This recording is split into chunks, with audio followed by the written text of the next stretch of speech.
couloir d'une maison de santé. Serge, son maître, mort depuis l'été dernier.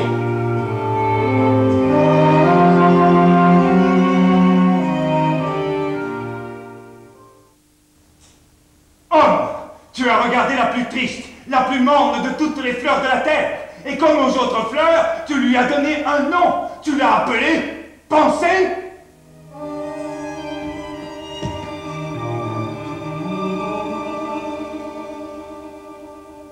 Pensée. C'était comme on dit, bien observé, bien pensé. Et ces sales fleurs qui ne vivent ni ne se fanent jamais, tu les as appelées immortelles. C'était bien fait pour elles. Mais le lilas, tu l'as appelé lilas. Lilas, c'était tout à fait ça. Lilas, lilas. Oh Marguerite, tu as donné un nom de femme. Ou bien aux femmes, tu as donné un nom de fleur. C'est pareil.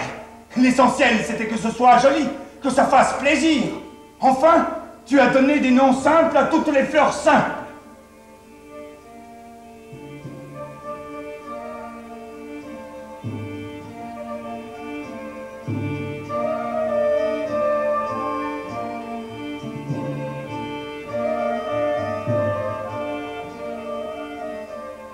Et la plus grande, la plus belle, celle qui pousse toute droite sur le fumier de la misère, celle qui se dresse à côté des vieux ressorts rouillés, à côté des vieux chiens mouillés, à côté des vieux matelas éventrés, à côté des baraques de planches où vivent les sous-alimentés, cette fleur tellement vivante, toute jaune, toute brillante, celle que les savants appellent Héliante.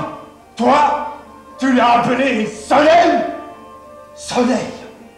Hélas, hélas, hélas. Et beaucoup de fois, hélas. Qui regarde le soleil? Hein?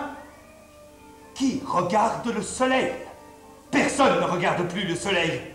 Les hommes sont devenus ce qu'ils sont devenus. Des hommes intelligents, une fleur cancéreuse, tubéreuse et méticuleuse à leur boutonnière, ils se promènent en regardant par terre et ils pensent au ciel. Ils pensent, ils n'arrêtent pas de penser.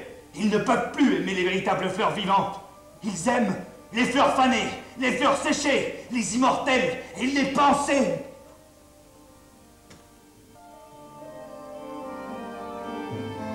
Et ils marchent dans la boue des souvenirs, dans la boue des regrets. Ils se traînent à grand-peine dans les marécages du passé. Et ils traînent leurs chaînes. Et ils traînent les pieds au pas cadencé. Ils avancent à grand-peine, enlisés dans leurs Champs-Élysées. Et ils chantent à tue-tête la chanson mortuaire. Oui, ils chantent à tue-tête. Mais tout ce qui est mort dans leur tête, pour rien au monde, ils ne voudraient l'enlever. Parce que dans leur tête pousse la fleur sacrée. La sale, maigre petite fleur. La fleur malade. La fleur aigre. La fleur toujours fanée. La fleur personnelle. La pensée. Mais tout ce qui est mort dans leur tête, pour rien au monde, ils ne voudraient l'enlever. Parce que dans leur tête pousse la fleur sacrée, la sale, maigre petite fleur, la fleur malade, la fleur aigre, la fleur toujours fanée, la fleur personnelle, la pensée.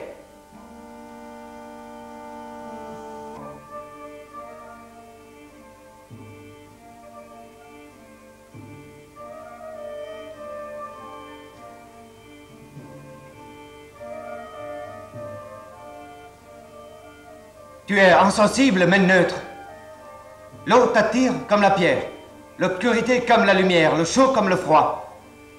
Seul existe ta marche et ton regard qui se pose et glisse, ignorant le beau, le laid, le familier, le surprenant, ne retenant jamais que des combinaisons de formes et de lumières qui se font et se défont, sans cesse, partout, dans ton œil, au plafond, à tes pieds, dans le ciel, dans ton miroir fêlé, dans l'eau, dans la pierre, dans les foules. Place, avenue, square et boulevard, arbres et grilles, hommes et femmes, enfants et chiens, attentes, cohues, véhicules et vitrines, bâtiments, façades, colonnes, chapiteaux, trottoirs, caniveaux.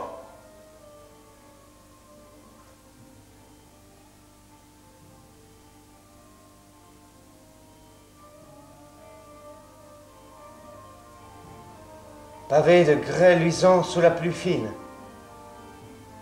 Gris, ou presque rouge, ou presque blanc, ou presque noir, ou presque bleu. Silence. Clameur, vacarme, foule des gares, des magasins, des boulevards. Rue noire de monde, quai noir de monde.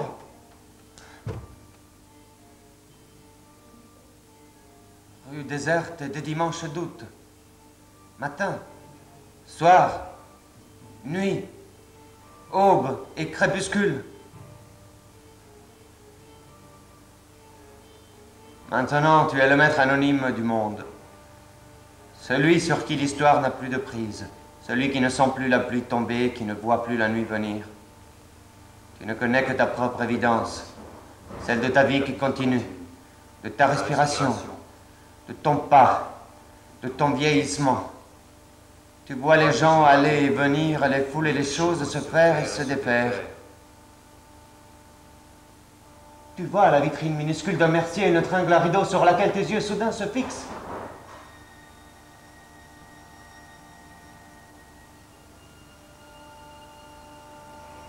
Tu passes ton chemin. Tu es inaccessible. Maintenant, tu es le maître anonyme du monde, celui sur qui l'histoire n'a plus de prise, celui qui ne sent plus la pluie tomber, qui ne voit plus la nuit venir. Tu passes ton chemin. Tu es inaccessible. Un arbre ou une pendule, un oiseau, un couteau, une mauvaise nouvelle, une bonne nouvelle.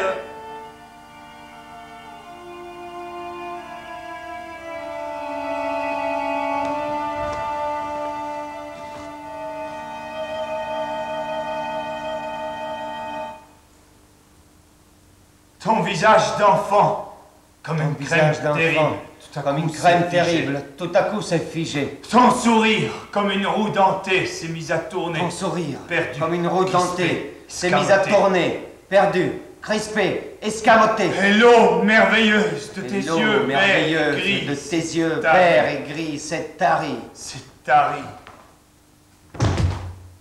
La foudre.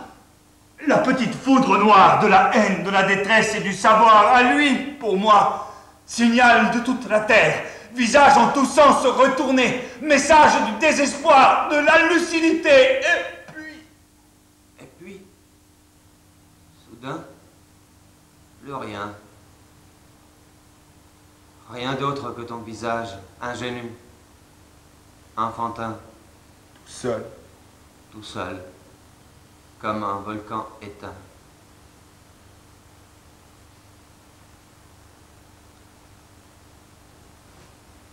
Et puis,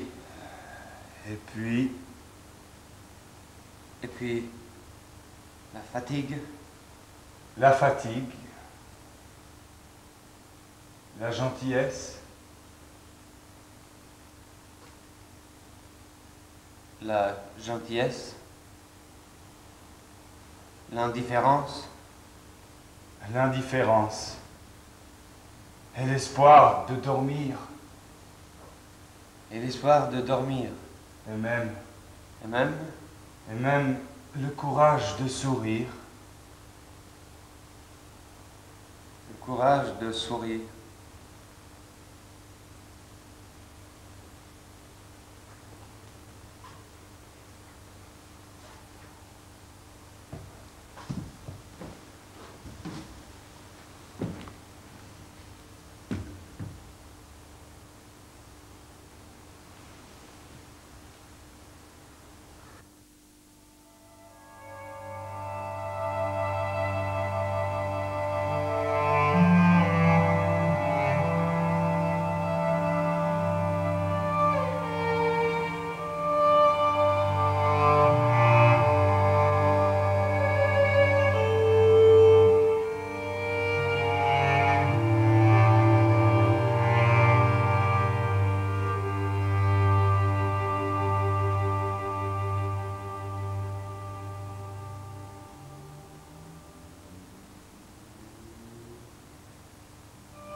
subitement.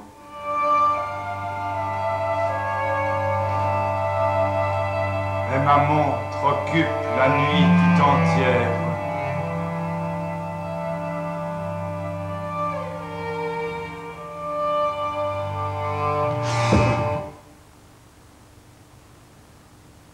Je m'éveille la nuit subitement.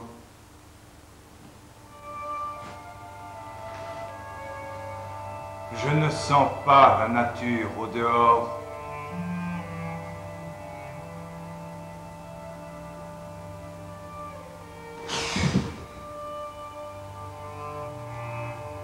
Je m'éveille la nuit subitement. Ma chambre est une chose obscure aux murs vaguement blancs.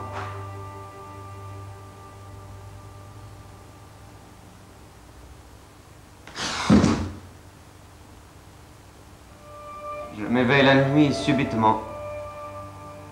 Au dehors règne une paix comme si rien n'existait.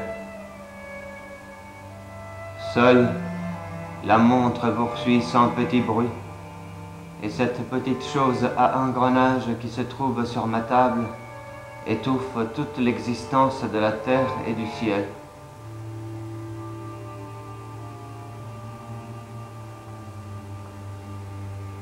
Je me perds quasiment à penser ce que cela signifie, mais je m'arrête net.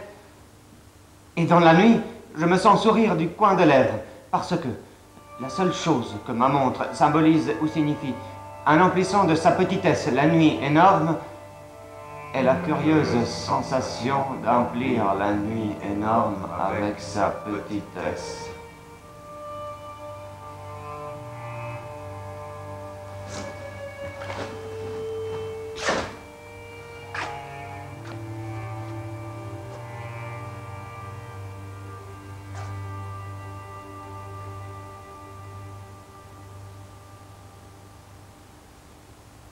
Le clair de lune à travers les hautes branches. Les poètes au grand complet disent qu'il est davantage que le clair de lune à travers les hautes branches. Mais pour moi... Qui ne sait pas ce que je pense. Ce qu'est le clair de lune à travers les hautes branches, en plus du fait qu'il est le clair de lune à travers les hautes branches, c'est de n'être pas plus que le clair de lune à travers les hautes branches.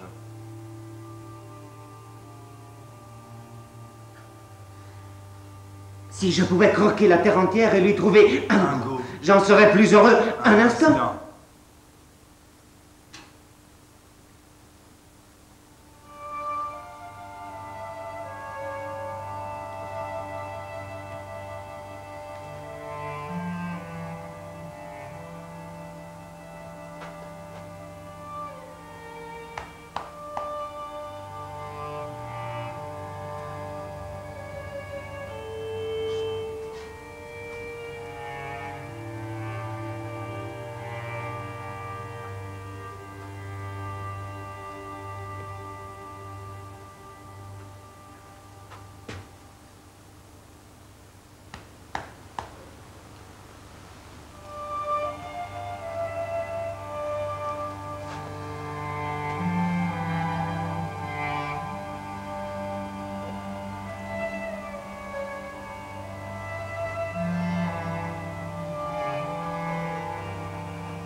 Mais ce n'est pas toujours que je veux être heureux.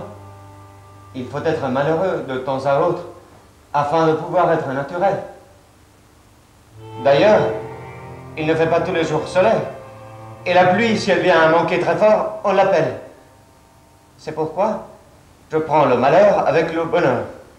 Naturellement, un homme qui ne s'étonne pas qu'il y ait des montagnes et des plaines avec de l'herbe et des rochers.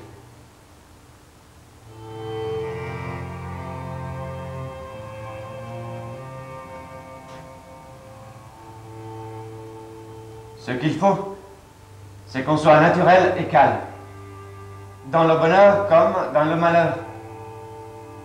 C'est sentir comme on regarde, penser comme l'on marche. Et à l'article de la mort, Se souvenir que le jour meurt, que le couchant est beau et belle la nuit qui demeure.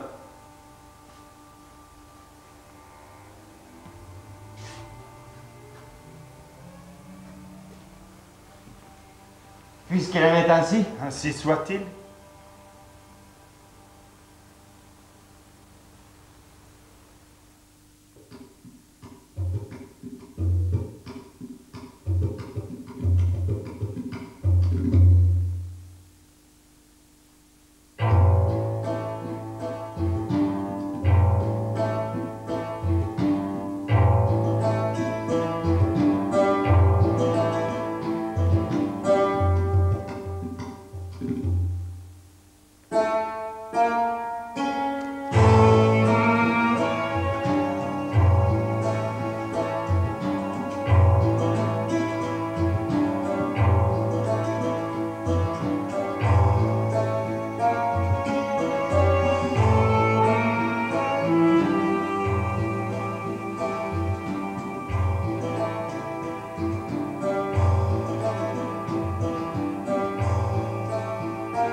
Moi, je n'ai jamais faim. Je mange, bien sûr, mais sans faim. Même pas de l'appétit, pas de répugnance non plus. Je mange, c'est tout. On me demande souvent, comment mangez-vous? J'avoue que je n'en sais rien. La plupart du temps, je suis attablé et il y a une assiette pleine posée devant moi. Étant assez distrait, j'ai vite fait de l'oublier. Quand je m'en souviens, elle est vide. Voilà.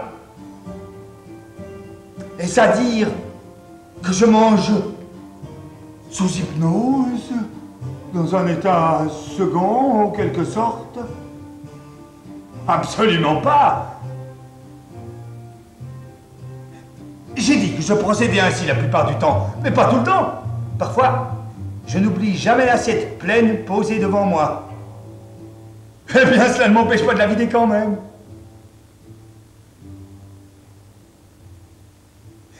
Naturellement, j'ai déjà tenté de jeûner jusqu'à ce que la faim apparaisse. Elle n'est pas apparue. Je maigrissais. Je maigrissais. J'ai renoncé à temps, un peu plus. Je mourrais de faim sans le savoir. Cette expérience m'a causé une telle frayeur que maintenant je mange tout le temps. Comme ça, je suis tranquille. Je suis grand, costaud, il faut alimenter la machine. La faim sert aux autres de signal d'alarme. Puisque j'en suis dépourvu, il me faut redoubler d'attention. Comme je l'ai dit plus haut, je suis distrait. Un oubli me serait fatal. Je préfère manger continuellement, les risques sont moins grands. Et puis, à la réflexion, quand je mange pas, je deviens nerveux, irritable. Je ne sais plus quelle contenance prendre, je fume trop, je bois trop. C'est mauvais. Dans la rue, des hommes havent et des guenilles m'accostent. Le regard brillant de fièvre, ils balbutient. Je les regarde avec haine. Ils ne mangent qu'un morceau de pain rassis tous les mois, et encore. Mais ils en jouissent, eux. Je leur réponds méchamment. Vous avez faim? Vous avez de la chance. Un sanglot gargouille dans leur gorge. Un frisson les secoue. Ils finissent par s'éloigner à petits pas hésitants. Moi, je pénètre dans le premier restaurant venu. Le miracle va-t-il se produire? J'avale la première bouchée, le cœur battant. Un affreux désespoir m'envahit. Rien, aucun appétit. Je me venge, je mange avec rage. Comme on se noie, comme on boit. Je sors du restaurant alourdi par la nourriture et la haine. Car je deviens aigri. Je me mets à les détester. Les autres, ceux qui ont faim, je les hais. Ah, ils ont faim. Qu'ils s'en crèvent.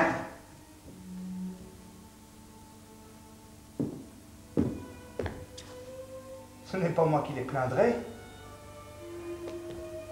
Je n'ai plus que cette joie. Après tout, manger en pensant à ceux qui ont faim.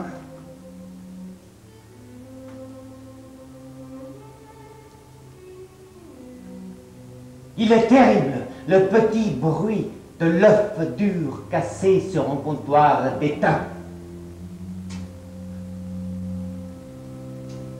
Il est terrible ce bruit, quand il remue dans la mémoire de l'homme qui a faim.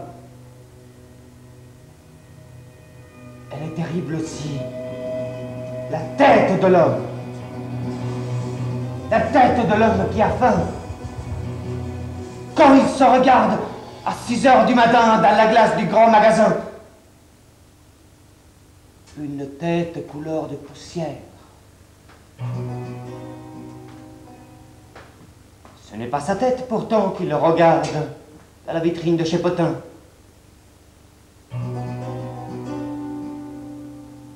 Il s'en fout de sa tête. L'homme, Il n'y pense pas. il songe. Il imagine une autre tête. Une tête de veau, par exemple. Avec une sauce de vinaigre. Ou une tête de n'importe quoi qui se mange.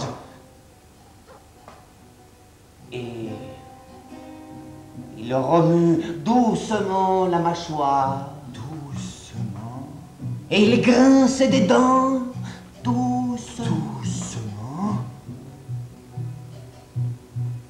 Car le monde se paie sa tête. Et il ne peut rien contre ce monde. Et il compte sur ses doigts. 1, 2, 3. Cela fait 3 jours qu'il n'a pas mangé. Et il a beau se répéter depuis 3 jours, ça ne peut pas durer. Ça dure. 3 jours, 3 nuits. sans manger. Et derrière ces vitres, ces pâtés, ces bouteilles, ces conserves, poissons morts protégés par des boîtes, boîtes protégées par les vitres, vitres protégées par les flics, flics protégés par la crainte. Que de barricades pour si malheureuses sardines. Un peu plus loin, le bistrot. Café crème et croissant chaud. L'homme titube. Et dans l'intérieur de sa tête, un brouillard de mots. Un brouillard de mots. Sardines à manger. Manger. œufs durs. Dur. Café, crème. Crème. Café arrosé, rhum. Rhum. Café, crème. Crème. Café, crème. Crème. Café, crime. Crime. Arrosé sang. Un homme très estimé dans son quartier a été égorgé en plein jour.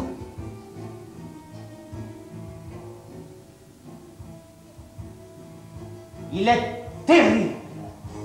Le petit bruit de l'œuf dur cassé sur un comptoir d'étain.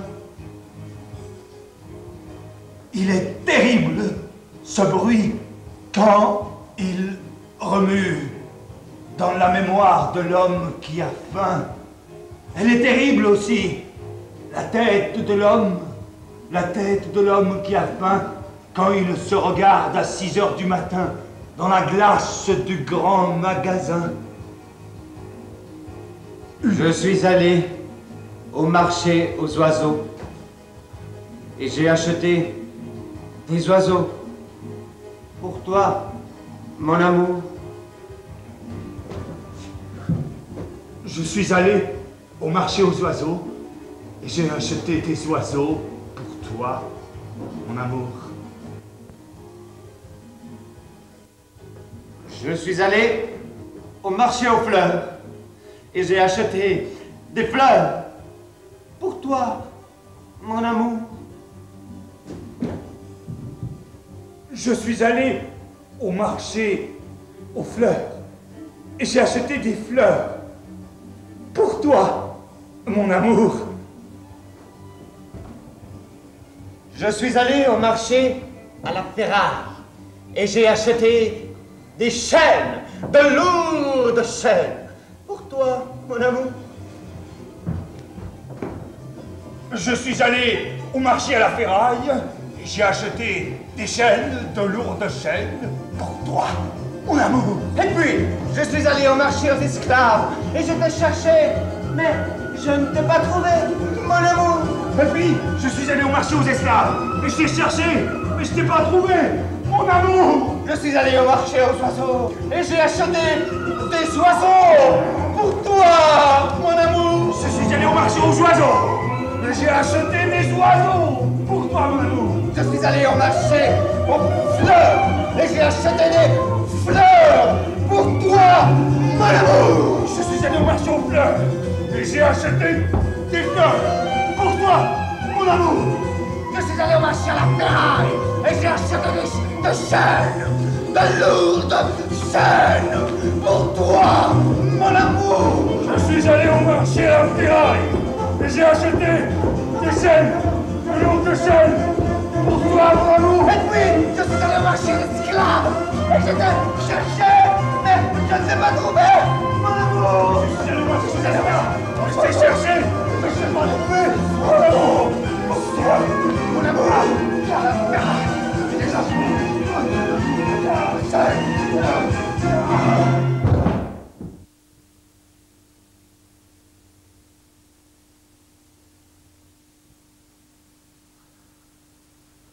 Parfois, lorsqu'elle me regarde à travers le miroir, je sens une chaleur particulière. Lorsque son image s'efface sur la glace, apparaît le mot liberté. Parfois, quand elle m'appelle par mon nom, je sens une chaleur particulière. Quand le son de sa voix disparaît, dans l'air se forme et se balance le mot lucidité. Lucidité. Ou lucidité. Ou lucidité. Ou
L'homme d'aujourd'hui est un homme observé.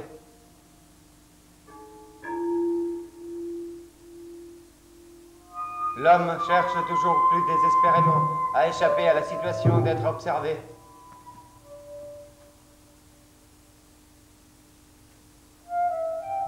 L'homme observe aussi la nature, comme il ne l'a jamais fait, en imaginant des instruments toujours plus puissants.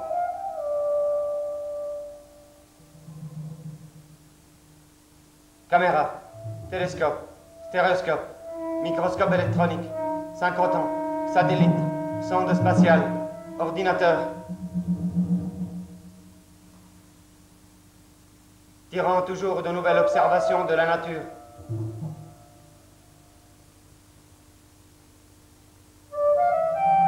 Depuis les quasars à des milliards d'années-lumière jusqu'aux particules d'un milliardième de millimètre. Jamais l'homme n'avait autant tiré d'observations de la nature, qui se trouve, pour ainsi dire, nu devant lui.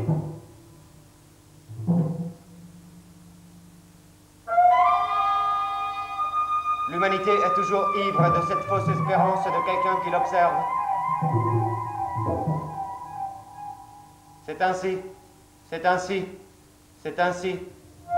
ainsi que la course aux armements force les antagonistes à s'observer l'un l'autre.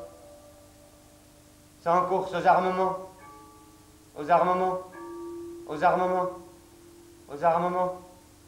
ils sombreraient dans la perte du sens, à moins que la course aux armements ne provoque par quelque défaillance l'étincelle atomique.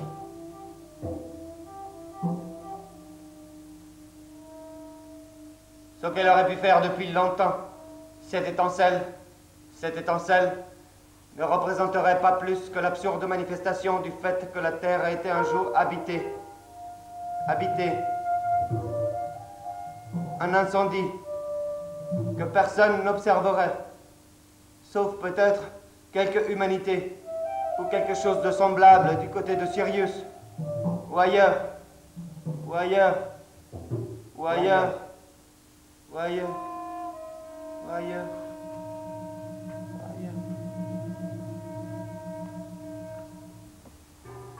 Cet amour, si violent, Si fragile, si tendre, si désespéré, cet amour, beau comme le jour, et mauvais comme le temps, quand le temps est mauvais, cet amour si vrai, cet amour si beau, si heureux, si joyeux, et si dérisoire, et si dérisoire, tremblant de peur comme un enfant dans le noir, et si sûr de lui, comme un homme tranquille au milieu de la nuit, cet amour qui faisait peur aux autres, qui les faisait parler, qui les faisait blêmir, cet amour guettait, parce que nous le guettions, traqué, blessé, piétiné, achevé, nié, oublié, parce que nous l'avons traqué, blessé, piétiné, achevé, nié et oublié.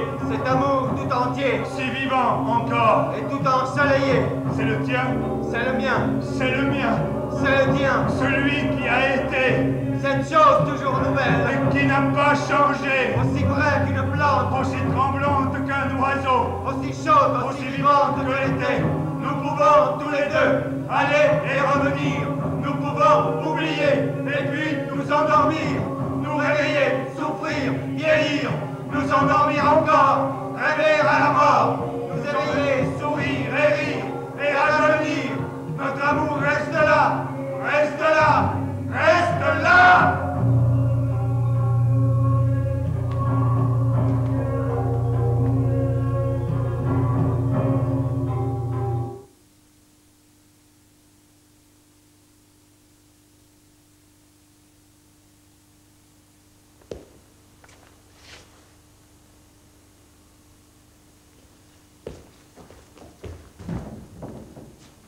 Dire qu'il y a des poètes qui sont des artistes et qui peignent sur leur verre comme un charpentier sur ses planches.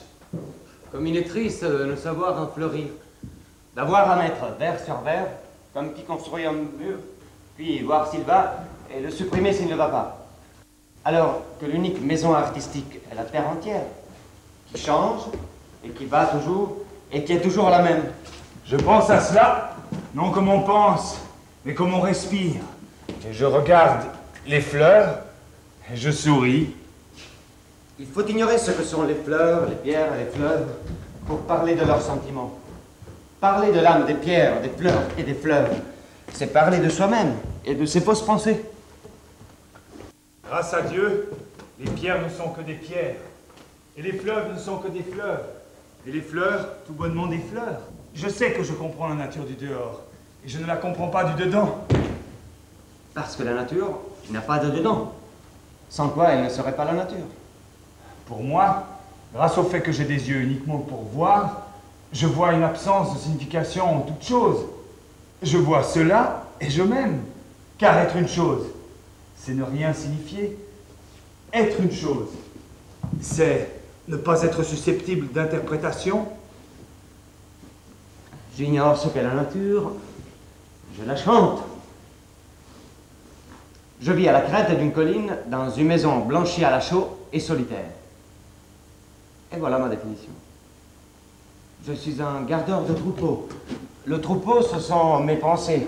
Et mes pensées sont toutes des sensations. Je pense avec les yeux, et avec les oreilles, et avec les mains, et avec les pieds, et avec le nez, et avec la bouche.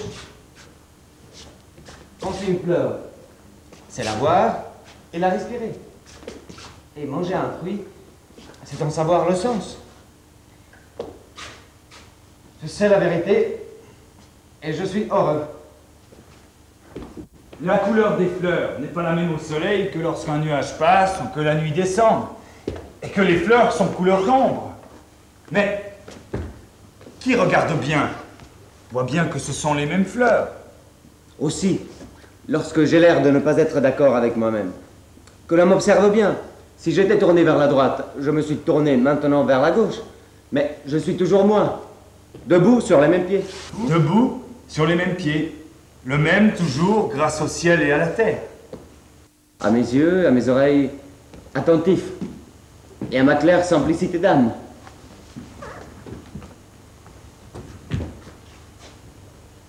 Je trouve si naturel que l'on ne pense pas, que parfois je me mets à rire tout seul. Je ne sais trop de quoi, mais c'est de quelque chose ayant quelque rapport avec le fait qu'il y a des gens qui pensent. Et le mur, que peut-il bien penser de mon ombre? Je me le demande parfois, jusqu'à ce que je m'avise que je me pose des questions. Alors je me déplais et j'éprouve de la gêne, comme si je m'avisais de mon existence avec un pied gourd. Qu'est-ce que ceci peut bien penser de cela? Rien ne pense rien. La terre aurait-elle conscience des pierres et des plantes qu'elle porte? S'il en est ainsi, eh bien, soit.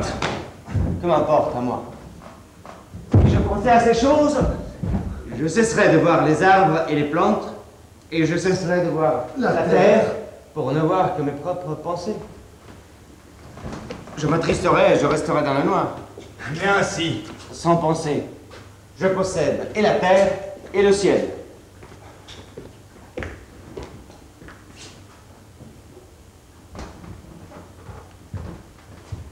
vis dans le présent. Ne vis que dans le présent. Et moi, je ne veux pas le présent. Je veux la réalité. Je veux les choses qui existent, non le temps qu'elle les mesure. Qu'est-ce que le présent?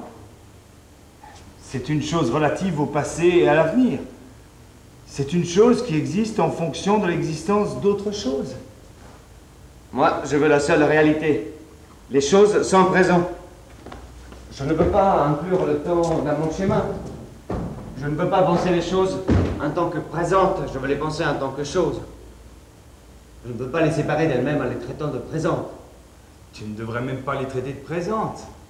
Tu ne devrais les traiter de rien du tout. Je devrais les voir. Simplement les voir.